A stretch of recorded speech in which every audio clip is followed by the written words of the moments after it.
Hello বন্ধুরা, সবাই কেমন আছেন? আশা করি সবাই ভালো আছেন। তো দেখুন, এখন তো বাইরে খুব বৃষ্টি পড়ে আজকাল।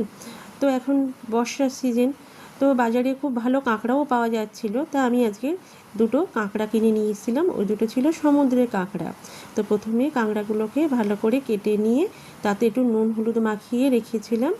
এরপরে কড়াতে রসুন আর পেঁয়াজ কুচি দিয়ে ভালোভাবে ভেজে নিয়েছিলাম, আর সঙ্গে দিয়েছিলাম একটু কারি পাতার ফোড়ন। আমার কারি পাতার গন্ধটা একটু ভালো লাগে, তাই দিয়েছিলাম। আপনাদের যদি না চান আপনারা নাও দিতে পারেন, অসুবিধা নেই তাতে। এরপরে নুন হলুদ মাখানো কাঁকড়াগুলোকে দিয়ে ভালোভাবে কষিয়ে নিয়েছিলাম, আর একটু আদা বাটা আর জিরের গুঁড়ো দিয়েছিলাম। ভালোভাবে কষিয়ে নেওয়ার পরে একটু জল দিলাম, দিয়ে ভালোভাবে ফুটতে দিয়েছিলাম, আর ওপর থেকে একটু গরম মশলার গুঁড়ো ছড়িয়ে দিয়েছিলাম। ব্যাস হয়ে গেল আমার কাঁকড়ার কারি রেসিপি।